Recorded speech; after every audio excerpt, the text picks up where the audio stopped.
எல்லாரும் வாங்கோ.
மங்கள விளக்கினை ஏற்றிய ஆசிரியருக்கு நன்றியை கூறுகிறேன்.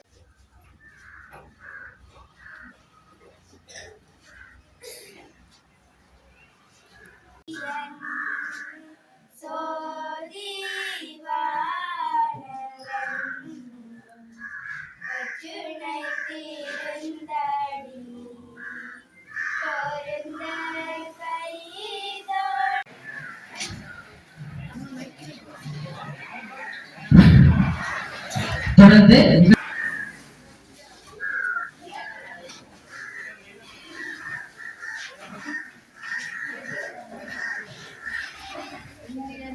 பாடசாலையின் முதல்வர் அவர்களுக்கும் பிரதம விருந்தினர் அவர்களுக்கும் அம்பன் அமெரிக்க மிஷன் தமிழ் கலவன் பாடசாலையில் 2026 ஆண்டிற்கான பாராளுமன்ற அமர்விற்கு இன்று தலைமை தாங்கி இருக்கும் பாடசாலையின் முதல்வர் மதிப்புக்குரிய திரு மகா கேதீஸ்வரன் அவர்களை வருக வருகவென வரவேற்பதில் பெருமகிழ்ச்சி அடைகின்றோம்.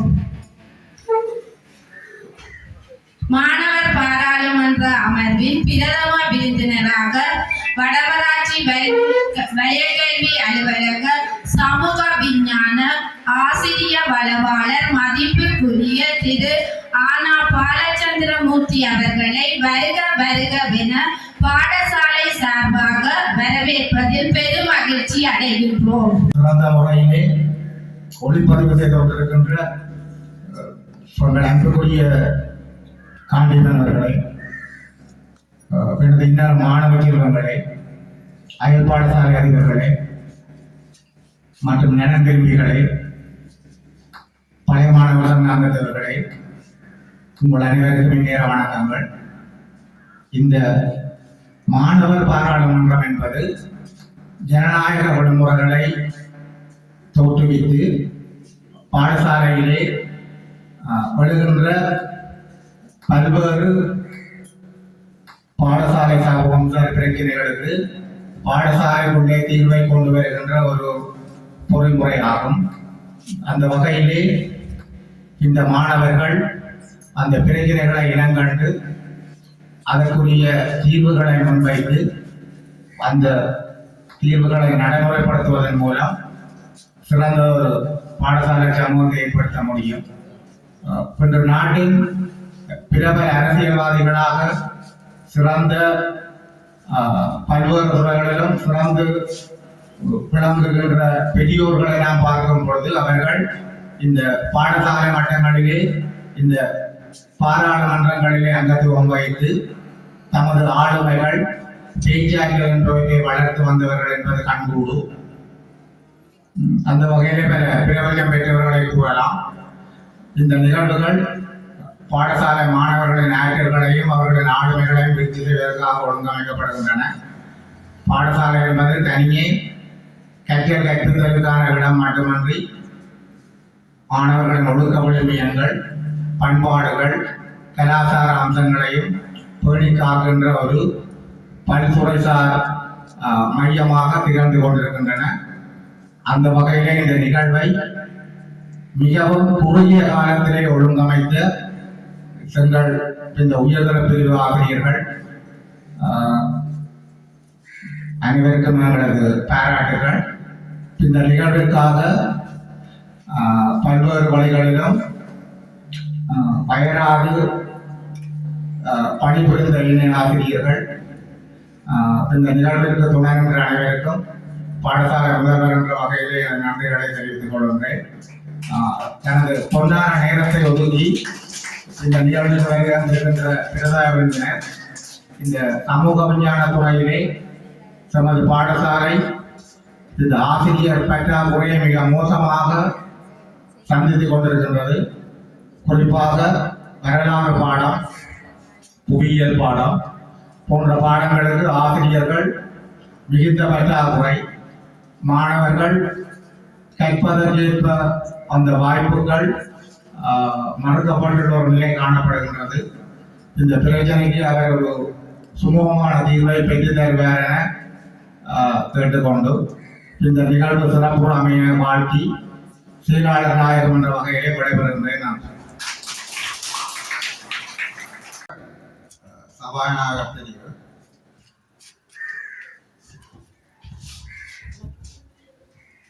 2026ஆம் ஆண்டிற்கான மாணவர் பாராளுமன்ற சபாநாயகராக கௌரவ குணசீலன் அச்சியா அவர்களை நான் முன்மொழிகின்றேன். அதனை நான் வழிமொழிகின்றேன். அமெரிக்கன் மிஷன் தமிழ் கலவன் பாடசாலையில் 2026ஆம் ஆண்டிற்கான மாணவர் பாராளுமன்ற சபாநாயகராக செயற்படுவேன் எனவும் பாடசாலைகளின் விதிமுறைகளுக்கு அமைவாக மாணவர் பாராளுமன்ற சட்டத்திட்டங்களையும் மரபுகளையும் பின்பற்றி செயற்படுவேன் எனவும் உறுதிமொழிகின்றேன்.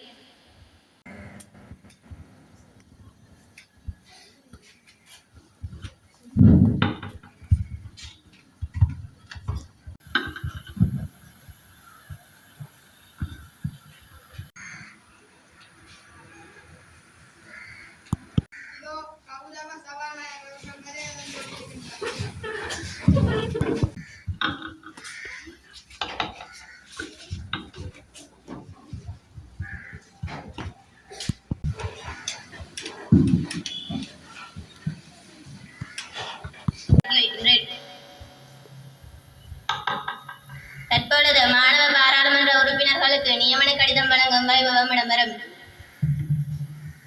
ஜாம்பன் அமெரிக்கன் மிஷன் தமிழ் கலவன் பாடசாலையின் 2026ஆம் ஆண்டிற்கான மாணவர் பாராளுமன்றத்தின் பிரதமராக கௌரவ பாஸ்கரன் சாஸ்திரியார்கள் நியமிக்கப்பட்டுள்ளார்.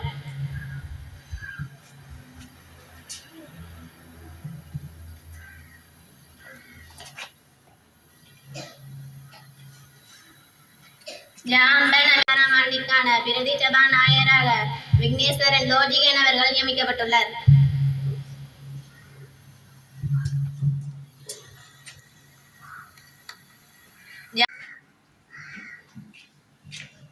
நியமிக்கப்பட்டுள்ளார்.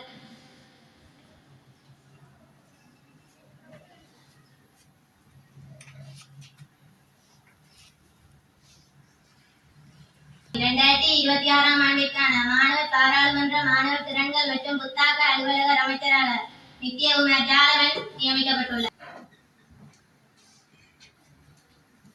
2026 ஆண்டிற்கான மாணவர் பாராளுமன்ற பாடசாலைகளுக்கு இடையிலான நட்புணர்வை கட்டியெழுப்பும் மற்றும் விருத்தி செய்யும் அமைச்சராக சக்திவேல் தனுசன் நியமிக்கப்பட்டுள்ளார்.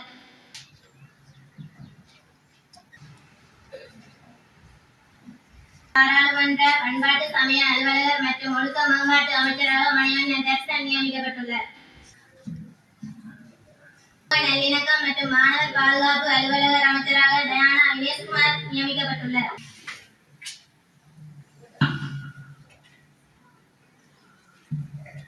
தமிழ்கல்வன் பாடசாலையின் 2026 ஆண்டிற்கான மாணவர் பாராளுமன்ற சமுதாய தொடர்பு விருத்தி மற்றும் சமூக சேவை அமைச்சராக கௌரவ சிந்தியா பிரபாகரன் நியமிக்கப்பட்டுள்ளார்.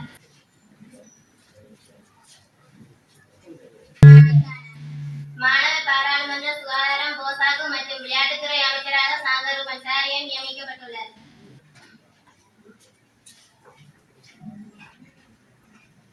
ஜான்கலவன் பாடசாலையின் 2026 ஆண்டிற்கான மாணவர் பாராளுமன்ற விவசாயம் மற்றும் சுற்றாடல் அபிவிருத்தி அமைச்சராக கௌரவ சதீஷ்குமார் சுவர்த் அவர்கள் நியமிக்கப்பட்டுள்ளார். 2026 ஆண்டிற்கான மாணவர் பாராளுமன்ற பௌதிக வள அபிவிருத்தி மற்றும் அனர்த்த முகாமைத்துவ அமைச்சராக கௌரவ ரவீந்திரன் துய்சன் அவர்கள் நியமிக்கப்பட்டுள்ளார்.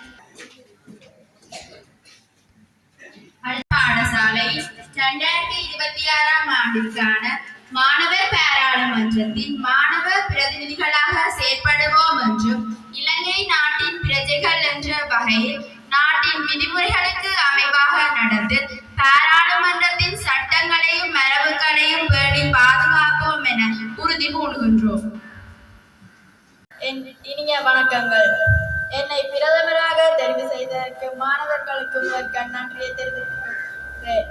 மாணவர் பாராளுமன்றத்தின் ஒழுக்கத்தை பேணுவதுடன் யாப்பு நிதிசார் நடவடிக்கை சட்ட தேவைகளின் போது அதன் திருத்தங்களை முன்வைப்பேன். மாணவர் பாராளுமன்ற பிரதமருக்கு நல்லாட்சி தொடர்பான பொறுப்புகளை நிறைவேற்றுவேன். ஜனநாயக மக்களின் இறையுணர்வு சட்டம் போன்ற ஜனநாயக அடிப்படை குணாதி சமயம் போன்ற நடவடிக்கைகளை ஒழுங்கு செய்வேன். அந்த திட்டம் நடைமுறைப்படுத்துவதற்காக தேர்தல் ஆணைக்குழு, தேர்தல் திணைக்களம், மாவட்ட தேர்தல் அலுவலகம் மற்றும் ஒருங்கிணைப்பினை கட்டியெழுப்பி மேற்படி நிகழ்ச்சியை ஒழுங்கு செய்வேன் என உறுதிமொழி அளிக்கின்றேன். அடுத்ததாக மாணவர் பாராளுமன்ற சபை முதல்வர் கௌரவ பிரதி சபாநாயகர், ஆசிரியர்கள், மாணவர்கள், பிரதி அமைச்சர்கள் அனைவருக்கும் இந்நேர வணக்கத்தை தெரிவித்துக் கொள்கின்றேன். எமது பாடசாலையின் பாராளுமன்ற தேர்தலில் என்னை சபை முதல்வராக தெரிவு செய்தமைக்கு முதற்கண் நன்றியை தெரிவித்துக் கொள்கின்றேன். எமது பாடசாலையில் நடைபெறும் கூட்டங்களில் மாணவர் பிரதிநிதிகளை பங்கு கொள்ள செய்வதோடு குறித்த வேளையில் மாணவர் பாராளுமன்றத்தை கூட்டுவதுடன் மாணவர் பேச்சாளர் பட்டியலை தயாரிப்பதுடன் மாணவர் பாராளுமன்ற செயற்பாடுகளை நடைமுறைப்படுத்துவதற்கும் செயலாளர் நாயகத்திற்கும் பிரதி செயலாளர் நாயகத்திற்கும் உதவுவேன் என கூறிக்கொண்டு எனது பிரேதனையை நிறைவு செய்கின்றேன். மற்றும் செயலாளர் நாயகம், பிரதமர், சபை முதல்வர், என் சக அமைச்சர்கள், பிரதி அமைச்சர்கள், ஆசிரியர்களே, மாணவர்களே அனைவருக்கும் இந்நேர வணக்கத்தை தெரிவித்துக் கொள்கின்றேன். மாணவர் நடத்தை விருத்தி மற்றும் மாணவர் நலன்புரி அமைச்சு சுயகற்றல் சந்தர்ப்பங்களை இனங்கண்டு அவற்றை நடைமுறைப்படுத்துவேன். எதிர்காலத்தில் தொழிற்சந்தை தொடர்பாக வேலை திட்டங்களை மேற்கொள்வேன். தலைமைத்துவ மற்றும் ஆளுமை விருத்திக்கான விசேடமான வேலை திட்டங்களை மேற்கொள்வேன். தகவல் தொடர்பாடலுக்காக பாடசாலை நிகழ்ச்சி திட்டங்களுக்கு ஒத்தாசை புரிவேன். மாணவர் ஒழுக்கத்தை கட்டியெழுப்புவதுடன் மாணவர் ஒழுங்குநெறி கோவையை நடைமுறைப்படுத்துவேன். மாணவர் ஆலோசனை உளநல விருத்தி நிகழ்ச்சி திட்டங்களை நடைமுறைப்படுத்துவேன். மாணவர் விருத்தியை இலக்காக கொண்டு பெற்றோர்களுக்கு கூட்டங்களை நடாத்துவேன். ஒவ்வொரு மாணவரது கல்வி மேம்பாட்டிற்கும் வரவு மிக முக்கியமானதாகும். ஆகவே மாணவர் வரவை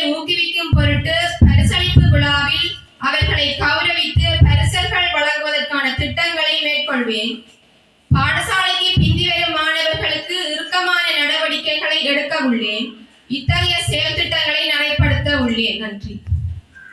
மற்றும் செயலாளர் நாயகம், பிரதமர், சபை முதல்வர், என் சக அமைச்சர்களே, பிரதி அமைச்சர்களே, அனைவருக்கும் இந்நேர வணக்கத்தை தெரிவித்துக் கொள்கின்றேன். மாணவர்கள் திறன் மற்றும் புத்தாக்க அமைச்சராக என்னை தெரிவு செய்த மாணவர்களுக்கு நன்றி. மாணவர்கள் பாடசாலைக்கு வருவதையும் வெளியேறுவதையும் ஒழுங்குமுறைப்படுத்துவதற்கான ஆவணம் செய்தால், ஆசிரியர் மாணவர்களுக்கான இடைத்தொடர்பாலை விருத்தி செய்தால், மாணவர்கள் வெளி உலகத்தை அறிந்து கொள்வதற்காக சுற்றுலா, களப்பயணம் போன்ற வேலை திட்டங்களை முன்னெடுத்தால், மாணவர்களுக்கான புத்தாக்கம், கண்காட்சி போன்ற நடைமுறைப்படுத்துவதற்கான முயற்சி எடுப்பேன். வேறு நிறுவனங்களுடன் இணைந்து மாணவர்களது திறன்களையும் ஆற்றலையும் வெளிப்படுத்துவதற்கான சந்தர்ப்பங்களை வழங்குவேன். இத்தகைய செயல் திட்டங்களை நடைமுறைப்படுத்துவேன். எனது உரையை நிறைவு செய்கிறேன். செயலாளர் நாயகம், பிரதமர், சபை முதல்வர், என்சக அமைச்சர்கள், பிரதி அமைச்சர்கள், ஆசிரியர்களை, மாணவர்களை அனைவருக்கும் இந்நேர வணக்கத்தை தெரிவித்துக் கொள்கிறேன். பாடசாலைக்கு இடையிலான நட்புணர்வை கட்டியெழுப்பும் மற்றும் விருத்தி செய்யும் அமைச்சராக என்னை தெரிவு செய்த மாணவர்களுக்கு நன்றியை கூறிக்கொண்டு, நானும் பிரதி அமைச்சரும் பொறுப்பாசிரியரும் இணைந்து சில வேலை திட்டங்களை நடைமுறைப்படுத்த ஒத்திவைத்துள்ளேன். பாடசாலை இடையிலான விளையாட்டு நடவடிக்கைகளுக்கு ஊக்கமளித்து செயல்படுகிறேன். பிரதேச மாணவர்களிடம் சமுதாயத்திடம் பண்பாட்டு பொருளாதார நடவடிக்கைகளுக்கு ஊக்கமளித்து செயல்படுகிறேன். அரசு நிறுவனங்கள் நிலை இனவாகத்தை பேணுவதில் மாணவர்களோட கூட்டாக வேலை திட்டங்களை நடைமுறைப்படுத்துகிறேன். சமூக ஒருமைப்பாடு மற்றும் நாட்டை கட்டியெழுப்பும் தொடர்பாக பாடசாலை சமூகத்தில் ஆற்ற வேண்டிய பணிகளை நடைமுறைப்படுத்துகிறேன். நன்றி. அவர்களே மற்றும் செயலாளர் நாயகம், பிரதமர், சபை முதல்வர், என் சக அமைச்சர்கள், பிரதி அமைச்சர்கள், ஆசிரியர்களே, மாணவர்களே அனைவருக்கும் இந்நேர வணக்கத்தை தெரிவித்துக் கொள்கின்றேன். என்னை கல்வி, மனிதவள அபிவிருத்தி மற்றும் தகவல் தொடர்பாடல் அமைச்சராக தெரிவு செய்த மாணவர்களுக்கு நன்றியை கூறுகின்றேன். பாடசாலை மாணவரின் கல்விசார் பிரச்சனைகளை இனங்கண்டு தீர்வுகளை முன்வைப்பேன். கல்வியில் பயன்தரு அபிவிருத்தியை ஏற்படுத்துவதற்காக வேலை திட்டங்களை முன்னெடுப்பேன். பாடசாலையில் தொடர்புடைய நிகழ்ச்சி திட்டங்களை ஆக்கப்பூர்வமாக செயற்படுத்துவேன். பாடசாலையில் தொழிற்கல்வி சந்தர்ப்பங்களை விருத்தி செய்வதற்கு நடவடிக்கை எடுப்பேன். தொழிற்சந்தை தொடர்பாக அறிவூட்டம் செய்வதற்கு பிரதேச செயலகத்துடன் இணைந்து கருத்தரங்குகளை மேற்கொள்வேன். வெவ்வேறு வெகுசன தொடர்பு ஊடாக நிறுவனங்களுடன் சிறந்த இணைப்பாக்கத்தை கட்டியெழுப்புவேன். தலைமைத்துவ மற்றும் ஆளுமை விருத்திக்காக மாணவர்களுக்கான விசேட செயற்திட்டங்களை முன்னெடுப்பேன். நன்றி. கௌரவ சபாநாயகர் அவர்களே மற்றும் செயலாளர் நாயகம் அவர்களே மற்றும் சபையில் வீட்டிற்கும் அனைவருக்கும் எனது இந்நேர வணக்கத்தை தெரிவித்துக் கொள்கின்றேன். பண்பாட்டு சமய அலுவலகர் மற்றும் ஒழுக்க மேம்பாட்டு அமைச்சாக என்னை தெரிவித்தமைக்கு இதற்கு நன்றியை தெரிவித்துக் கொள்கின்றேன். எமது பாடசாலை மட்டுமல்லாது எமது நாட்டினை பொறுத்த வரைக்கும் அருகி வரும் ஒரு விடயமாகவே பண்பாடு முழுக்கமப்படம் காணப்படுகிறது. ஆகவே அதனை முன்னெடுக்கும் வகையில் பண்பாட்டு சமய பாடசாலை பண்பாட்டு பாதுகாக்கும் குடிமையங்களை கட்டியெழுப்பும் வேலை திட்டங்களை முன்னெடுப்பேன் என்று இலசன உணர்வை மேம்படுத்த சங்கீத, நடன, சித்திரம் போன்ற அடக்கிய செயற்பாடுகளை மேற்கொள்ளும் வேலை திட்டங்களை நடைமுறைப்படுத்துவேன் எனவும் நாட்டார் கிளைகள், கிராமிய கிளைகள் பாடசாலையில் அறிமுகம் செய்யும் வேலை திட்டங்களை முன்னெடுப்பேன் எனவும் உறுதிமொழிகின்றேன். அமைச்சர்கள், பிரதி அமைச்சர்கள், ஆசிரியர்களே, மாணவர்களே அனைவருக்கும் எனது இந்நேர வணக்கத்தை தெரிவித்துக் கொள்கின்றேன். சமூக நல்லிணக்கம் மற்றும் மாணவர் பாதுகாப்பு அலுவல்கள் அமைச்சராக என்னை தெரிவு செய்தமைக்கு முதற்கண் நன்றியை தெரிவித்துக் கொள்கின்றேன். பாடசாலையிலும் பாடசாலைக்கு வெளியேயும் மாணவர் பாதுகாப்பு தொடர்பாக ஒழுங்கமைந்த வேலை திட்டங்களை நடைமுறைப்படுத்துவேன். மாணவர் பாதுகாப்பு தொடர்பாக பரந்துபட்ட வகையில் செயற்படும் நிறுவனங்களுடன் நல்ல இணைப்பாக்கத்தை பேணி வருவேன். பெற்றோரை இழந்த பிள்ளைகளுக்கான உதவி திட்டங்களை பழைய மாணவர் சங்கங்களின் ஊடாக நடைமுறைப்படுத்துவேன். பாடசாலை இடைவிலகல், சிறுவர் துஷ்பிரயோகம் ஆகியவற்றை தவிர்ப்பதற்காக நடவடிக்கைகளை மேற்கொள்வேன். வீதி ஒழுங்கு விதிகளை மாணவர் பின்பற்ற காணொலி மூலம் காட்சிப்படுத்துவேன். My fellow ministers, deputy ministers, teachers and students, I offer my sincere greeting. I express my gratitude to those who elected me as a minister. I will implement programs to establish and strengthen coordination and relationship with various government institutions and private organizations. I will build extensive relationship and 10 in coordination with the past People's Association community organization. I will implement development programs through extensive consultation and discussion on the human needs and concern of the local community, identifying the individual challenge of students and their families and implementing appropriate programs to provide solution and support, implementing all programs related to Scout students. Thank you. மற்றும் செயலாளர் நாயகம் பிரதமர் சபை முதல்வர் என் சக அமைச்சர்கள் பிரதி அமைச்சர்கள் ஆசிரியர்கள் மாணவர்கள் அனைவருக்கும் இந்நேர வணக்கத்தை தெரிவித்துக் கொள்கிறேன். சுகாதாரம் போசாக்கு விளையாட்டுத்துறை அமைச்சராக என்னை தெரிவு செய்த மாணவர்களுக்கு நன்றியை தெரிவித்துக் கொள்கிறேன். நானும் மற்றும் பிரதி அமைச்சர்களும் பொறுப்பாசிரியர்களும் மாணவர் அணியினரும் இணைந்து செயற்படுத்த உள்ள திட்டங்களை இச்சபையில் முன்வைக்க பெருமகிழ்ச்சி அடைகிறேன்.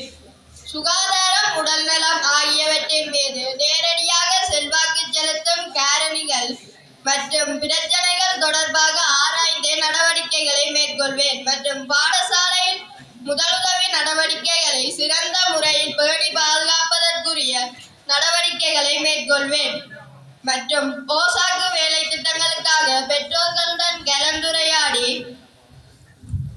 அது தொடர்பான விழிப்புணர்வை ஏற்படுத்துவேன் மற்றும் பாடசாலையில் போசாக்கு தொடர்பான நிறுவனங்களுக்கும் சமுதாயத்துக்கும் இடையே பரந்துபட்ட இடைத்தொடர்புகளை கட்டியெழுப்பி உதவிகளை பெற்றுக் கொடுப்பேன். மரபு ரீதியான விளையாட்டுகளை பாடசாலையில் அறிமுகம் செய்தலும் கால்பந்தாட்ட விளையாட்டுகளை அருகே செல்வதை மேம்படுத்துவேன். நிறைவான போசாக்குக்காக சுதேச உணவுகளின் நுகர்வை ஊக்குவிப்பதற்காக நடவடிக்கை எடுப்பேன். பாடசாலையில் மூலிகை தோட்டம் செய்வதற்கு வழிப்படுத்துவேன். இத்துடன் எனது உரையை நிறைவு செய்கிறேன். Secretary General, Prime Minister, Chief of Council, my fellow ministers, deputy ministers, teachers, students, and everyone present, my warm greeting. As the Minister of Agriculture and Environmental Protection within the school environment, I hereby assure you that I will understand the following activities. I will take necessary steps to maintain cleanliness and environmental protection within the school environment. I will implement projects to beautify the school surrounding within the schools and participation of students. I will encourage the preparation and use of compost. I will conduct discussion regarding the recycling of waste materials and initiate programs to control the use of plastic products. I will effectively implement the activities of the environmental pioneer students course in school. I will encourage the establishment of home garden, herbal garden, and flower garden in school. I will initiate programs to identify traditional agriculture methods and promote their practical use. Thank you. நாயகம் பிரதி சபை முதல்வர் என் சக அமைச்சர்கள் பிரதி அமைச்சர்கள் ஆசிரியர்கள் மாணவர்கள் அனைவரையும் இந்நேர வணக்கத்தை தெரிவித்துக் கொண்டோம். என்னை பௌதீக வள அபிவிருத்தி மற்றும் அனர்த்த முகாமைத்துவ அமைச்சாக தெரிவு செய்தமைக்கு நன்றியை தெரிவித்துக் கொண்டோம். பாடசாலையில் உள்ள பௌதீக வளங்களை பாதுகாப்பது தொடர்பாக ஆசிரியர்கள் பெற்றோர்கள் மாணவர்களுக்கு விழிப்புணர்வை ஏற்படுத்துவேன். அட்ஜஸ் முறையில் உள்ள பாடசாலையில் உள்ள கோப்புகளை நடைமுறைப்படுத்துவேன். விபத்துக்களின் போது உதவி ஒத்தாசை வழங்குபவர்களுக்கான தலைமைத்துவ தன்னார்வம் கொண்ட குழுவை கட்டியெழுப்புவேன். அனர்த்தங்களின் போது எதிர்கொள்வதற்காக சூழலை பாடசாலையில் நடைமுறைப்படுத்துவேன். அம்பன் நேமிதாக்கா பாடசாலையினுடைய இன்றைய 2026ஆம் ஆண்டு மாணவர் பாராளுமன்ற நிகழ்வின் பொறுத்து இந்த நிகழ்வை ஒழுங்கமைத்து வழிநடத்தி கொண்டிருக்கக்கூடிய பாடசாலையினுடைய அதிபர் திரு மகாகேதீஸ்வரன் சார் அவர்களை மற்றும் இன்றைய இந்த மாணவர் பாராளுமன்றத்தினுடைய பிரதி செயலாளர் நாயகம் ஒழுக்கம் நிர்வாகம் மற்றும் அபிவிருத்திக்கு பொறுப்பான ஆசிரியர்களே, இன்றைய மாணவர் பாராளுமன்றத்தின் நாயகர்களாக இங்கு வீட்டிருக்கக்கூடிய பாராளுமன்ற சபாநாயகர் அவர்களே, பிரதமர் அவர்களே, அமைச்சர்களே, பிரதி அமைச்சர்களே, மாணவர் பாராளுமன்ற உறுப்பினர்களே, பாடசாலையினுடைய அன்பான ஆசிரியர்களே மற்றும் மாணவ செல்வங்களே மற்றும் கல்விசார் ஊழியர்களே, அயல் பாடசாலைகளில் இருந்து வருகின்றிருக்கக்கூடிய அதிபர்களே, அனைவருக்கும் இந்நேர வணக்கத்தை தெரிவித்துக் கொள்கின்றேன். நான் நினைக்கிறேன் இதற்கு முன்பு 2024ஆம் ஆண்டு முதல் முறையாக நான் கோப்பாய ஆசிரியர் பயிற்சி கலாசாலையிலிருந்து வலயத்திற்கு வருகிறதன் பிற்பாடு முதல் முறையாக இங்கு ஒரு மாணவர் பாராளுமன்றத்தில் நான் கலந்து கொண்டிருந்தேன். அதற்கு அடுத்தபடியாக 2வது தடவை என்னை இங்கு அழைத்திருக்கின்றார்கள். அதற்கு நான் முதல்வன் அதிபர் அவர்களுக்கு நன்றியை தெரிவித்துக் கொண்டு இந்த செயற்பாடு இன்றைய மாணவர் பாராளுமன்ற செயற்பாடு என்பது ஓர் ஆண்டினுடைய கற்றல் கற்பித்தல் செயற்பாட்டினுடைய ஒரு முக்கியமான செயற்பாடு. இது ஒரு மேலதிகமான அல்லது பாடசாலைக்கு புறம்பாக இடம்பெறுகின்ற ஒரு செயற்பாடாக நாங்கள் கருத முடியாது. ஒவ்வொரு ஆண்டிலும் இலங்கையினுடைய பாடசாலை கலைத்திட்ட நடைமுறைப்படுத்தலில் இடம்பெற வேண்டிய ஒரு பிரதானமான நிகழ்வாக இது பாடசாலை கலண்டரிலே சேர்க்கப்பட்டிருக்கிறது, வெளியிடப்பட்டிருக்கின்றது. இதற்காக ஒவ்வொரு வருடமும் அரசாங்கத்தினால் பணம் ஒதுக்கப்படுகிறது. ஒவ்வொரு பாடசாலையும் இதை கட்டாயமாக நடத்தி முடிப்பது மிக முக்கியமான ஒரு விடயம். அவ்வாறு நடத்தி முடிக்கவில்லை என்றால் அது அந்த பாடசாலை மாணவர்களுக்கு அந்த பாடசாலை நிர்வாகம் ஒரு செயற்பாடை நடத்த விடாமல் தவிர்ப்பது என்பது அந்த பள்ளிகளுக்கு கிடைக்க வேண்டிய ஒரு விடயம் கிடைக்காமல் போவதற்கு வழிவகுப்பதாகத்தான் அமையும். அந்த வகையில் நான் நினைக்கிறேன் இதற்கான பணம் விடுவிக்கப்பட்டு கிட்டத்தட்ட ஒரு மாதத்துக்கு மேலாக இருக்கின்றது. இருந்த போதிலும் ஒரு குறிப்பிட்ட சில பாடசாலைகள் தான் அந்த மாணவர் பாராளுமன்றத்தை வடமராட்சி கல்வி வலயத்தில் கிரமமாக நடத்தி வருகிறது. அந்த வகையில் இந்த செயற்பாட்டை இங்கு ஒழுங்கமைத்து நடைமுறைப்படுத்தியதற்காக இந்த பாடசாலையுடைய அதிபர் அவர்களுக்கு வலய கல்வி பணிமனை சார்பாக நன்றியை தெரிவிப்பதோடு அத்தோடு இந்த செயற்பாட்டை ஒழுங்கமைத்து நடத்துவதற்கு ஏற்பாடுகளை செய்த குடியியல் பாடத்திற்கு பொறுப்பான ஆசிரியர், அதே போல புவியியல் பாட ஆசிரியர் மற்றும் ஏனைய சமூக விஞ்ஞான பாட தொடர்பான ஆசிரியர், உதவிய பிரதி அதிபர் மற்றும் பாடசாலை ஆசிரியர்கள் என்போர் பாராட்டத்தக்கவர்கள். அவர்களுக்கும் எமது வலய கல்வி பணிமனை சார்பாக நன்றியை தெரிவித்துக் கொள்கிறேன். உண்மையில் இந்த மாணவர் பாராளுமன்ற செயற்பாடு என்பது நாங்கள் இந்த மாணவர் பாராளுமன்ற செயற்பாட்டை உற்று நோக்கி அது சம்பந்தமான ஒரு மதிப்பீட்டு உரையை நிகழ்த்துவதால் பொருத்தமாக இருக்கும். அந்த வகையில் இந்த பாடசாலை தன்னுடைய வளங்கள் அல்லது கிடைப்பனவர்களுக்கு ஏற்ற ஒரு சிறந்த முறையிலான ஒரு மாணவர் பாராளுமன்ற அமர்வை 2026ஆம் ஆண்டு கூட்டியிருக்கின்றது. அதுக்குரிய சபாநாயகர் தெரிவு செய்யப்பட்டு, பிரதமர் தெரிவு செய்யப்பட்டு, அமைச்சர்கள், சபை முதல்வர்கள், மாணவர் பிரதி அமைச்சர்கள் தெரிவு செய்யப்பட்டிருந்தார்கள். எனவே இது ஒரு மிக ஆரோக்கியமான செயற்படுத்த வேண்டிய ஒரு செயற்பாடாக இருப்பது இங்கு கண்கூடாக காணக்கூடியதாக இருக்கின்றது. அந்த வகையில் உதாரணமாக நாங்கள் ஒரு விடயத்தை குறிப்பிட வேண்டும். நாங்கள் மேடையில் ஒரு நாடகத்துக்கு ஏறினால் நடிகராக மாறத்தான் ஒரு கவிதை வாசிப்பதென்றால் கவிதை வாசிப்பதற்குரிய முகபாவம், உடல் மொழி என்பதை இருக்கத்தான். உங்களுக்கு தெரியும், இதுல மாணவர் சின்னார்கள் கவனித்துக் கொள்ளணும். நீங்கள் சின்ன பிள்ளைகளா இருக்கிறவே இன்னும் ஒரு 6-7 வருடங்களுக்கு பிறகு இந்த கதையில நீங்கள் தான் நம்பர போறீங்க. எனவே அப்ப பாராளுமன்றம் இன்னும் கொஞ்சம் டெவலப்பா நடக்கும். அப்ப நீங்கள் இந்த மாணவர் இதுல அமைச்சர்களாக இருப்பவர்கள், செயலாளர் நாயகமாக அதாவது பிரதமராக இருப்பவர், சபாநாயகராக வந்தவர் எல்லோரும் நீங்கள் இலங்கையுடைய மாணவர் பாராளுமன்றம் நடக்கிறத எப்போதையாவது சந்தர்ப்பத்தில் பார்த்திருக்கிறீர்களா? அல்லது நேரடியாக போய் பார்க்காவிட்டாலும் நீங்கள் தொலைக்காட்சிகளில் பார்த்திருப்பீர்கள். இப்ப அநேகமான வீடுகளில் தொலைக்காட்சிகள் போடுவதில்லை. எல்லோரும் ஒவ்வொரு கையடக்க தொலைபேசியில ஒவ்வொரு மூலையில் முடங்கி கொண்டிருப்பார்கள். எனவே இந்த தொலைக்காட்சியினூடாக நீங்கள் பார்க்கலாம் ஒரு மாணவர் ஒரு பாராளுமன்றம் இப்படி நடக்கிறது.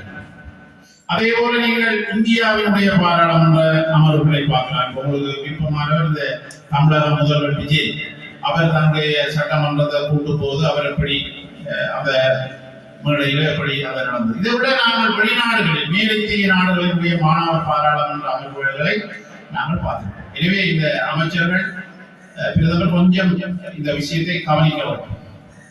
எனவே நாங்கள் உங்களுக்கு ஒரு அரிய வாய்ப்பு, நாங்கள் எங்களுடைய பாடசாலை பருவத்தில் இப்படி ஒரு மாணவர் பாராளுமன்றத்தை கண்டதும் இல்லை. நாங்கள் இந்த கதிரைகளில் அமர்வதற்குரிய வாய்ப்பும் கிடைக்கவில்லை. அன்பான மாணவர்களே, உங்களுக்கு பல வாய்ப்புகள் உங்களுடைய கதவுகளை தட்டுகின்றது. அந்த வாய்ப்புகளையும் சந்தர்ப்பங்களையும் நீங்கள் சாதகமாக பயன்படுத்திக் கொள்வது உங்களுக்கு கிடைக்கக்கூடிய வரப்பிரசாதம். நீங்கள் நாளைக்கு வேறு வேறு துறைகளில் போகும்போது இந்த எண்ணம் உங்களுக்கு அலைபாடு. நிச்சயமாக இதில் இருக்கிற நீங்கள் நாளைக்கு ஒரு இந்த பிரதேசத்தினுடைய ஒரு அரசியல்வாதியாக வரலாம், அல்லது நல்ல ஒரு பொறுப்பு வாய்ந்த அரச பதவிக்கு வரலாம். அவ்வாறு வரும்போதுதான் நீங்கள் இதை யோசிப்பீர்கள். நான் ஒரு காலத்தில் இந்த பாடசாலையில் மாணவர்கள் பாராளுமன்றத்தினுடைய பிரதமராக இருந்தேன். நான் இப்பொழுது பிரதமரின் செயலாளராக இருக்கிறேன். அப்படின்னா அவர்களுடைய பணி என்ன? எனவே இது சாதாரண விடயம் இல்லை. இது நீங்கள் நான் நினைக்கிற சின்ன வீட்டை நாங்கள் முதல் சின்ன பிள்ளைகளாக இருக்கீங்க, நாங்கள் ஒவ்வொரு பாத்திரம் வைத்து நடிப்போம். உதாரணமாக ஒரு வியாபாரியாக நடிக்கிறது, அல்லது ஒரு வண்டியில மற்ற தென்னை மட்டையினுடைய அடிப்பகுதியை வெட்டி அதை மாடுகளாக கட்டி கொண்டு இழுத்து போகிறது. அதெல்லாம் அப்படி இருந்தது. அதே போல உங்களை இந்த கதிரையில நீங்கள் அமர்ந்திருப்பது ஒரு சாதாரண விடயம் இல்லை. இது மிகவும் உங்களோட வாழ்க்கையினுடைய ஒரு மிக முக்கியமான ஒரு கட்டம். மாணவர் பாராளுமன்றம் என்பது ஒரு கட்டமைக்கப்பட்ட ஒழுங்கமைப்பு. அதிபர் வடிவாக குறிப்பிட்டார், இந்த மாணவர் பாராளுமன்றத்தினூடாக பயிற்றப்பட்டவர்கள், பயிற்சியை பெற்றவர்கள், இந்த கதிரைகளிலே அமர்ந்தவர்கள் இலங்கையினுடைய மிகப்பெரிய பதவிகளை, பாராளுமன்றத்தில் மிகப்பெரிய பதவிகளை வகித்திருக்கிறார்கள்.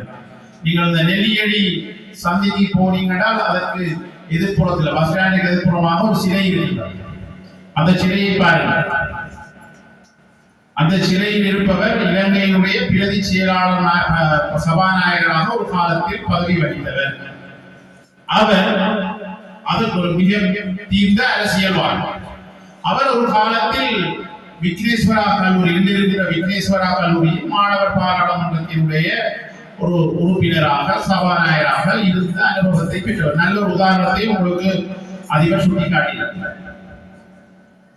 அப்துல் கலாம் சொல்லுகிறார், நன்றாக கனவு காணுங்கள். நாங்கள் காசு கொடுக்காமல் ரீலோட் பண்ணுதவை கனவு காணலாம். படத்துக்கு வந்து கனவு காணலாம், நித்திரையில கனவு காணலாம், சும்மா கனவு காணலாம். எனவே நீங்கள் இன்றைக்கு கனவு காணலாம். நான் இன்றைக்கு இதுல ஒரு அமைச்சராக இருந்திருக்கிறேன். நான் ஒரு எதிர்காலத்தில் நான் ஒரு அமைச்சராக வர முடியாதா? ஏன் வர முடியாது? கனவை காணலாம். அந்த கனவு வெளிப்படுவதற்கு உங்களோட கையிலான் இருக்கு, வேறொருவரையும் இல்லை. அதுக்குரிய மருந்து வேறு யாரிடமும் இல்லை, உங்களிடம் தான் இருக்கிறது. விடாமுயற்சியும் பயிற்சியும் நீங்கள் செய்தீர்களா இருந்தால் நீங்கள் நினைத்த கனவு மெய்ப்படும். உண்மை. அப்துல் கலாம் வடிவாச்சுவார். அவர் சிறுபிள்ளைகள் தான் தன்னுடைய உரையாகிறார். எனவே இந்த கதிரை உங்களுக்கு கிடைத்திருக்கிறது. இந்த கதிரையிலிருந்து நீங்கள் ஒரு அமைச்சராக உரையாற்றும் போது வெக்கப்படக்கூடாது. உங்களோட பிரயாண செயல்பாடில் நீங்கள் ஈடுபடுத்தவில்லை. இப்ப நான் ஏற்கனவே சொன்ன விஷயம், பாராளுமன்றத்தில் கூட்டுறதை நீங்க இலங்கையில பார்த்திருப்பீர்கள், இந்தியா பார்த்திருப்பீர்கள், வெளிநாடுகளில் பார்த்திருப்பீர்கள். நீங்க மாணவர் பாராளுமன்றத்தை நீங்கள் சும்மா இப்ப இலங்கையில கூட நல்ல மாணவர் பாராளுமன்ற பாடசாலையுடைய மாணவர் பாராளுமன்றம் யூடியூப்ல எல்லாம் வரும். அதை பார்த்து ஒரு அமைச்சர் மாதிரி பேசுவார். வகுப்புல நீங்க 2 பேர் அடிப்படையில் எப்படி சரியா உணர்வுபூர்வமாக அடிபடுகிறோ அதே போல இங்க நீங்க ஒரு சபா ஒரு அமைச்சராக பேசியிருக்க அமைச்சர் மாதிரி பேசுவோம், உங்களை தட்டி பேசுவோம்.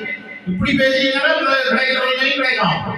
பயந்து கொண்டு நான் கடவுள் அப்படியே வாங்கி கொண்டு போகிறேன். இது நீங்கள் ஒரு பண்பில் இருக்கும்போது ஒரு நிலைமை இருக்கும்போது இந்த விஷயத்தை நீங்கள் மனப்பாடம் செய்திருக்கணும். சின்ன பிள்ளைலாம் பாத்தீங்கன்னா சின்ன பிள்ளை 5ஆம் ஆண்டே பல விஷயத்தை பாடமாங்க. அப்ப நீங்க மனப்பாடம் செய்துட்டு அருமையாக 2 அமைச்சர்கள் பேசினார். மற்றவர்கள் குறை அல்ல. உங்களுக்கு தெரியும், நாங்கள் ஒன்றுக்கும் மேற்பட்ட மொழிகளை பேசும்போது நாங்கள் இன்னொரு உலகத்தை பார்ப்போம். தமிழ் பேசினோம்னா ஒரு உலகம், சிங்களம் கதைச்சோம்னா இன்னொரு உலகம், ஆங்கிலம் கதைச்சோம்னா இன்னொரு உலகம், பிரெஞ்சு கதைச்சோம்னா இன்னொரு உலகம், ஜப்பான் மொழி கதைச்சோம்னா ஒவ்வொரு உலகத்தையும் காணும். உங்களுக்கு ஒவ்வொரு மொழி தெரியாம கேட்க நாங்கள் ஊழியராமா பவுனியாவுக்கு அங்கால போனால் சிலருக்கு கைப்பாசு தான் காட்டணும். உங்களுக்கு விஜயகாரம் கொடுத்தால் வாங்க தெரியாது, பூர்வம் மட்டும் சொல்ல தெரியாது. எனவே நாங்கள் உங்களுக்கு சிங்களம் ஒரு பாடமாக 6ஆம் ஆண்டு 1ஆம் ஆண்டு இருந்து இப்ப நீங்களுக்கு 2 வசனம் சேர்த்துக்கலாம் சிங்களத்தை. நான் திருப்பி சொல்லுகிறேன், அந்த ஆங்கில மொழியில் அதிபரும் நானும் கலைத்து கொண்ட இடத்துல அந்த ஆங்கில மொழியில் பேசியவர்கள் மிக அருமையாக இருந்தது. அவர் தனியே ஆங்கில மொழியில் பேசினார். மற்ற மாணவர்களுக்கு ஆங்கிலம் இருந்தது. நீங்கள் உங்களோட பேரையாவது சொல்லிக்கலாம், அது உங்களோட அமைச்சின் பேரையாவது சொல்லலாம். இது ஒரு களம். எதிர்காலத்தில் நீங்கள் இந்த விடயங்களை எல்லாம் கற்று பயன்படுத்த வேண்டிய பொறுப்பு இருக்கிறது. வெக்கப்படக்கூடாது. நாங்கள் அநேகமாக வெக்கப்படுகிற வகுப்பறை படிக்கிறதுக்கு தான். மற்ற இடங்கள் எல்லாம் நல்ல எங்களுடைய உண்மையான ரூபத்தை வீட்டில வெளியிடத்துல நாங்கள் படிவா பார்க்கிறோம். வகுப்புல தான் நாங்கள் கூடி இது உங்களுக்கு அடுத்த முறை இதுல அமைச்சர்களாக வருபவர்கள் 1க்கும் மேற்பட்ட மொழிகளை கிடைக்கிற கலைக்கலாம். இதுல ஒரு தடவை புலவடிக்கிறீர்கள். நீங்கள் சிங்களத்தில் இருந்தால் நாங்கள் எங்களுக்கு தெரியாது. என்னுடைய பேரு தான், என்னுடைய அமைச்சர் தான், 2 வசனத்தை வாய்ப்புகளாக கொண்டுவாங்க. எனவே ஆங்கிலத்தில் பேசினவர்களுக்கு போல மற்றவர்களும் அடுத்த பாராளுமன்றத்தில் ஆங்கிலம், சிங்களம் போன்ற மொழிகளை கிடைக்கிற கலைக்கலாம். உங்களுக்கு இங்கிலீஷ் டீச்சர் நீங்க தான் போகணும். டீச்சர் 2 மொழி நான் எப்படி கலைக்கிறேன், எப்படி பேசுவேன்.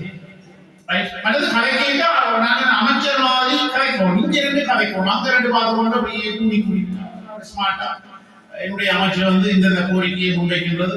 இதை நடைமுறைப்படுத்துமாறு கௌரவ சபாநாயகர் அவர்கள் அடிச்சு சொல்லலாம். மாணவர்கள் வர ஒழுங்கு இல்லாமல் இருக்குது. மாணவர்களை ஒழுங்கை ஏற்படுத்துவதற்கான நான் திட்டத்தை முன்வைக்க போகிறேன். அந்த திட்டத்தை கௌரவ சபாநாயகர் அவர்களே நடைமுறைப்படுத்துமாறு நான் கேட்கிறேன். ஒரு ஸ்மார்ட்டா ஒரு கூச்ச சுபாவம் இல்லாமல் நாங்கள் தான் அதில் பயன்படுத்தணும். உங்களுக்குரிய இடம் தான் உங்களுடைய பாடசாலை, உங்களுடைய வகுப்பறை, உங்களுடைய மாணவர் பாராளுமன்றம். அப்ப இங்கே நீங்கள் சரியாக பயிற்றுவிக்கப்பட்டு அடுத்த பாடசாலை வலைய பாராளுமன்றத்தில் நீங்கள் பெற வேண்டும். அங்கு உங்களை நாங்கள் நிச்சயமாக தெரிவு செய்வோம். அங்க எனவே இந்த மாணவர்கள் அங்க கிடைக்காமல் இருக்கிறார்கள். இதுல நாங்கள் சிலர் டீச்சர்ஸ் அடையாளம் கண்டிருக்கிறேன், கொஞ்சம் கோச் பண்ணுவோம், நன்றாக பயிற்றுவிக்கலாம். இது சாதாரண விடயம். தென்பகுதியில் இருக்கின்ற சில பிரபலமான பாடசாலைகளின் செயற்பாடு முழுவதும் மாணவர் பாராளுமன்றத்தில் எடுக்கிற தீர்மானங்களை அடியொட்டி தான் நடக்குது. நீங்கள் இன்றைக்கு சொன்ன விஷயங்கள் எல்லாம் உடனடியாக கோவைப்படுத்தப்பட்டு உங்களுடைய அமைச்சுகளுக்கு கொடுக்கப்பட்டு உங்களுடைய அந்த அமைச்சுக்கு பொறுப்பான ஒரு பாடசாலையை பார்த்தோம். ஒவ்வொரு அமைச்சுக்கும் ஒவ்வொரு ஆசிரியரை நியமித்திருப்பார். அந்த ஆசிரியர்களை இந்த பயிர்ப்பு சொன்னார். நல்ல அவசரம் சொன்னார். அந்த அமைச்சர் சொன்னார், கண்டிப்பாக நான் அதை நடைமுறைப்படுத்துவேன் என்ற ஒரு முடிவு. அதை செயல் வடிவத்தில் கொஞ்சமாக காட்டும். நீங்க சின்ன சின்ன வேலையை செய்யலாம். இப்ப கல்வி அமைச்சர் யார்? கல்வி அமைச்சரை எழுதுவோம். கல்விக்கு பொறுப்பான அமைச்சர். கல்விக்கு பொறுப்பான அமைச்சர் இங்கே மாணவர்கள் இரவில் படிக்கிறார்களா என்பதை ஒரு பார்க்கலாம். ஒரு உங்களோட வகையிலே ஒரு டீம் ஒன்று உருவாக்கி வேறு வெளியிடத்துல உற்சவப்படலாம். வீட்டு இரவையில படிக்கிறாங்க, புத்தகத்தோடு இருக்கிறாங்க, அதை உறுதிப்படுத்தணும். ஒரு ஒப்சர்வேஷனோட செய்து அந்த அமைச்சர் கூட நடைமுறைப்படுத்துது. நீங்க முதல் படிப்பீங்க, பிள்ளைகளை படிப்பீங்க, உங்களோட அயலை படிப்பீங்க. உங்களுக்குள்ளார முன்னே உள்ளார உங்களுக்குள்ளாரே நீங்கள் பரிகாரத்தை நல்ல ஒரு விஷயம். மாணவர் வரவில்லை, நீங்க தான் போயிட்டு இருக்கணும். கமிட்டி போகுது, உங்களோட சொந்தக்காரர்கள் எல்லாரும் கேட்டு கதை கேட்க பிரச்சனை அமைச்சின்படி கட்டாயப்படுவதற்கு வரவரும். அப்படி சின்ன சின்ன செயற்பாடுகளை நீங்கள் நடைமுறைப்படுத்துவதற்கு உங்களுக்கு பொறுப்பானவர்களிடம் அந்த அறிக்கையை சமர்ப்பீர்கள். அந்த அறிக்கையை சமர்ப்பித்து செயற்படுத்தினீர்களாக இருந்தால் இந்த பள்ளிக்கூடத்துக்கு நாங்கள் அந்த வருடாந்தம் வருகிற வெடிவாரி மதிப்பீட்டின் போது நிறைய கூட்டிகள். இது ஒரு ஒழுங்கமைக்கப்பட்ட விஷயம். இன்றைக்கு மாணவர் பாராளுமன்றம் நடந்த செயற்பாடு, இங்க மாணவர் பாராளுமன்ற தேர்தல் நடந்தது, இன்றைய மாணவர் பாராளுமன்ற அமர்வு, இது எல்லாவற்றையும் ஒரு கோவைப்படுத்தி தலைப்பு கொள்ளும் 2026ஆம் ஆண்டு மாணவர் பாராளுமன்ற அமர்வு அதன் செயற்பாடு. அந்த செயற்பாட்டின் மூலம் ஒவ்வொரு அமைச்சரும் மேற்கொள்ள போகிற திட்டம் என்ன என்பதெல்லாம் வடிவா கோவைப்படுத்தி பாடசாலை பண்பு பெற இந்த விடிவாரி மதிப்பீட்டில் கோவையாக பண்ணால் அதுக்கு புள்ளி இருக்கிறது. அதற்கு பொறுப்பான ஆசிரியர்களும் அதை கவனித்துக் கொள்ள வேண்டும். எனவே அதாவது நாங்கள் மெதுவாக அந்த ஆளுமையை வளர்த்து கொண்டு வர வேண்டும். அடுத்த முறை நீங்க தான் பெற போகலாம். எனவே நீங்கள் கண்ணாடிக்கு முன்னிட்டு கதைப்பாங்க சொன்னார், அருமையாக முன்னுக்காக கோட் சூட்டெல்லாம் போட்டு இருக்கிறீங்க. என்ன இது போறதுக்கு சாதாரணமாக சந்தர்ப்பம் வராது. இது ஒரு வாய்ப்பு. எனவே அந்த கோட் ஷூட்டுக்கு நீங்கள் இன்னும் மெருகூட்டும். ரைட். மற்றது சின்ன பிள்ளைகள் இருக்கிறீங்க, அப்போ நீங்கள் இதெல்லாம் படிவா பார்த்து கொள்வோம். சாதாரணமாக இதில் 1ஆம் ஆண்டு 2ஆம் ஆண்டு தவிர 3, 4, 5, 6, 7, 8, 9, 10, 11, 12ஆம் ஆண்டு வரை 13ஆம் ஆண்டு வரைக்கும் மாணவர்களுக்கு இன்றைக்கு இதில் நடப்பது ஒரு காட்சி புலம், அதாவது கட்டுர ரீதியான கற்றல் கற்பித்தல் செயற்பாடு. கற்பித்தல் 4 வழி இருக்கிறது. கற்றல் ஒன்று எழுத்த வாசிக்கு கற்பது, இரண்டாவது காட்சி முறையில கற்பது. சிலருக்கு எழுத்து வீதியில மஞ்சள் கோட்டால அப்படி போகணும் என்று எழுத தெரியாது, மஞ்சள் கோட்டை காரணா சொல்லினோம் இதெல்லாம் கடக்கிறது. இன்னொன்று செயல்முறையில கற்பது, செய்து பார்ப்பது. இந்த ட்ரிங்ஸ் இருக்குதுன்னா அந்த ட்ரிங்ஸ் எப்படி கரைக்கிறதுன்றது செய்து காப்பது. எதிரில் எங்களுக்கு கூட அனுபவத்தை செய்து பார்ப்போம். அடுத்தது காட்சியாக பார்க்கிறோம். இன்றைக்கு உங்களுக்கு மாணவர் இலங்கையில் உள்ள பாராளுமன்றத்தின் தலைவர் யார் என்ற ஒரு கேள்வி வருது. அதுக்கு நீங்கள் விடையளிப்பதற்கு சில விட முதல் யோசிச்சிருக்கலாம். இன்றைக்கு பாராளுமன்றத்தினுடைய தலைவர் யார்? நான் இல்லை, அதிபர் இல்லை. இதுல இருந்தவர் தான் தலைவர். நாங்கள் முடிவு நின்றார். அது தலைவர் சபா நாயகர். சொல்லுங்க, அது தலைவர் சபாநாயகர் தான் பாராளுமன்றத்தினுடைய தலைவர். சபா இந்த பாராளுமன்றத்தை ஆட்சி செய்வது மைக்கா, கதிரையா, மேசையா, எது ஆட்சி செய்யும்? இந்த பாராளுமன்றத்தை கூட்டுறதும் கலைக்கிறதும் எது? எதா இருக்கும்? இதுல இருந்த செங்கோல். இந்த செங்கோலை தூக்குனா பாராளுமன்றம் நடக்கக்கூடாது. பாருங்க, செங்கோலை தூக்கிட்டு ஓடுவார். பாராளுமன்றத்தில் இருக்கிறவர்கள் பாத்தீங்கன்னா குழப்பம் வந்தா செங்கோலை போட்டு ஓடுனா பாராளுமன்றத்தில் எதுவுமே செங்கோல் வந்ததுக்கு தான் பாராளுமன்றம். யானைக்கு கடிவாளம் மாதிரி அதை இயக்குறது மாதிரி இங்க பாத்தீங்கன்னா இந்த அதாவது கடிவாளம் என்ன குதிரைக்கு தான். இங்க இந்த பாராளுமன்றத்தை இயக்குற அடிநாதம் செங்கோல். இது லோ இன்டர் செய்தியான ஒரு தடவை வந்தது. பாராளுமன்றத்தை ஆட்சி செய்வது என்ன? செங்கோல். அப்ப நீங்கள் இந்த இதெல்லாம் காட்சியா ஒரு படமாக பார்த்துருக்கீங்க. சின்ன கவனிச்சு எனவே உங்களோட மனதில் ஒரு நீண்ட கால ஞாபகம், லாங் டேர்ம் மெமரி சொல்றாங்க. பிள்ளைகள் இதை மறக்க மாட்டார். இன்றைக்கு நடந்த நிகழ்வு உங்களுக்கு படிவா தெரிய வரும். அப்ப உங்களுக்கு இன்றைக்கு ஒரு ஆரோக்கியமான கற்றல் செயற்பாடு இங்கே நடந்து முடிஞ்சிருக்கு. ஒரு பாராளுமன்ற அமர்வு எப்படி நடக்கும், அதுல சபாநாயகர் எப்படி வருவார், ரைட், அவர்கள் எப்படி அமைச்சர்கள் கோரிக்கையை முன்வைக்கிறார்கள் அப்படின்னு படிவாக ஒரு காட்சி ரீதியாக செய்திருக்கிறார்கள். அடுத்த விடயம், நீங்கள் இங்கே ஒரு மாணவர் பாராளுமன்ற தேர்தல் நடத்தியிருப்பீர்கள், அதுல வாக்களிச்சிருப்பீர்கள். எனவே நீங்கள் வாக்களிக்கின்ற தன்மையை எப்படி என்று நீங்கள் அறிஞர்கள். அது மிக பிரதானமானது. இந்த மாணவர் பாராளுமன்றத்தை பாடசாலையில் அரசாங்கம் நடைமுறைப்படுத்தியதற்கு பிரதான காரணம் வாக்களிக்கிற தன்மை அறிதல், ஜனநாயகம், சரியா, விட்டுக் கொடுப்பு, ஆளுமை பண்பு விருத்தி செய்தல், பிரச்சனைகளை பேச்சுவார்த்தை மூலம் தீர்த்தல், தங்கள பிரச்சனைகளை சமூகத்துக்கு வெளிக்கொண்டு வந்து தீர்வு காணுதல், இப்படி பல பண்புகளை அடிப்படையாக கொண்டுதான் இது உருவாக்கும். எனவே இதில் இருக்கிறவர்கள் இன்னும் ஒரு 5-6 வருடங்கள்ல அல்லது ஏதோ ஒரு தடவையில் நீங்கள் 18 வயதுக்கு மேற்பட்டவர்களாக வரும்போது வாக்களிக்க தகுதியுடையவர்களாக மாறுவீர்கள். அப்ப அந்த வாக்கை நீங்கள் சரியாக அளிக்கணும். 2 இலக்கத்துக்கு புள்ளி போடுவீர்கள், அது கேன்சல், நிராகரிக்கப்படும். உங்களுக்கு ஒவ்வொரு வருடம் இடம்பெறுகின்ற தேர்தலில் யாழ்ப்பாணத்தில் கணிசமான வாக்குகள், அதுவும் நல்ல படித்தவர்கள வாக்குகள் நிராகரிக்கப்படும்.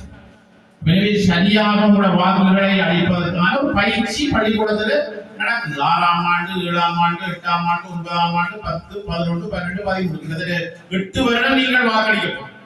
அப்ப நல்ல பயிற்சி கொண்டு வந்து 8 வருடம் வாக்களித்ததுக்கு பிறகு நீங்களோட ஒரு வாக்காளராக பிறகு இப்படியா வாக்களிக்க கூடாது, சரியாக வாக்களிக்க தெரிஞ்சிருக்க வேணும். அப்ப இங்க இன்றைக்கு ஒரு கற்றல் நடந்திருக்குது. நல்லதொரு மனதுல நல்லதொரு எண்ணம் ஒன்று உங்களுக்கு வந்திருக்குது. இது இருக்கிறவர்களாக முழுக்கோட இருக்கிறீர்கள். அப்ப நீங்கள் எதிர்காலத்தினுடைய அரசியல்வாதிகள், எதிர்காலத்துல உயர் பதவிகள் வரும்போது இந்த விஷயம் உங்களுக்கு இது ஒரு வகையில கை கொடுக்கும். அடுத்தது, நீங்கள் நல்ல எதிர்காலத்துல நல்ல வாக்காளர்களாக விழிவதற்கு ஒரு சந்தர்ப்பத்தை இது வழங்குகின்றது.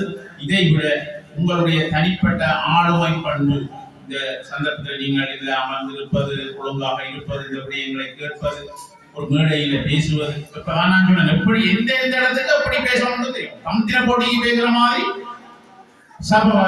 அமைச்சர் பேசக்கூடாது. அமைச்சருக்கு கொஞ்சம் கை காட்டி மேசையில் அடித்து பேசுறதுக்குரிய அதிகாரம். சமுத்திர போட்டியில நீங்க சொல்ற அது ஒரு மொழிதான் கிடைக்கும். நீங்க அமைச்சர் 2-3 மொழியில கிடைக்கும். எனவே அவ்வாறான ஒரு ஆளுமை பண்பு வெளிப்படுவதற்குரிய ஒரு சந்தர்ப்பத்தை இந்த மாணவர் பாராளுமன்றம் உங்களுக்கு அமைத்து தந்திருக்கின்றது. ஏற்கனவே அதிபர் என்னுடைய ஒரு உரையாடும் போது சொல்லியிருந்தார், நான் நிச்சயமாக அந்த பிரச்சனை சம்பந்தமாக உரிய எங்களுடைய ஏடி மற்றும் அவர்களுக்கு அதை தெரியப்படுத்துவேன். ஏனென்றால் இந்த பாடசாலையுடைய இது நடந்தாலும் ஒரு பாடசாலையுடைய கற்றல் கற்பித்த செயற்பாடு இடம்பெறாவிட்டால் அந்த பாடசாலையினுடைய அடைவு மட்டம் மிக நிலையில் இருக்கும். அப்ப அந்த வகையில் இந்த பாடசாலை எங்களுக்கு ஒரு உயர் அடைவு மட்டத்தை தருகின்ற ஒரு பாடசாலை. காப்போது சாதாரண தரம் என்றாலும் உயர்தரம் என்றாலும் நான் நினைக்கிறேன் வடமராட்சி கிழக்குல ஒரு வசதியான இடத்தில் இருக்கிற பள்ளிக்கூடமாக தான் நாங்கள் இதை கணிக்கிறோம். வீதிக்கு அருகில் பிள்ளைகளுக்கு கிடைக்காது. அப்ப அவர்களுக்கு உயர்தரத்துல படிப்பிக்கிறதுக்கு ஓரிரு பாடங்களுக்குரிய ஆசிரியர் பற்றாக்குறை இருப்பது என்பது உண்மைக்கு ஒரு பிரச்சனைக்குரிய விடயம். அந்த மாணவர்கள் உயர்தரம், அதாவது ஒரு கல்வியின் இறுதி நிலை, பாடசாலை கல்வியில இறுதி நிலை உயர்தரம், அதற்குரிய ஆசிரியர் வசதிகளை ஏற்படுத்தி கொடுப்பது எங்களுடைய கடமை என்றால் மாணவர்கள் கட்டிக்காலம். நாங்கள் போன முறையெல்லாம் வந்து பார்க்கறதுல 90 மார்க்ஸ் எடுக்கக்கூடியவர்கள் எல்லாம் அதுக்குள்ள இருக்கிறார். எனவே அவர்களுக்குரிய வசதியை செய்து கொடுப்பது எங்களுடைய பிரதானமான கடமை. அந்த விஷயத்தை நான் இங்கே எடுத்து செல்வேன் என்று அதிபரிடம் உங்களுடைய இந்த பாடசாலை சமூகத்திலும் நான் கூறிக்கொண்டு கொள்வதோடு நீங்கள் மேலும் மேலும் இவ்வாறான நிகழ்வுகளை செய்ய வேண்டும். இந்த விடயம் உங்களுடைய வாழ்க்கைக்கு ஏதோ ஒரு சந்தர்ப்பத்தில் எதிரொலிக்கும்.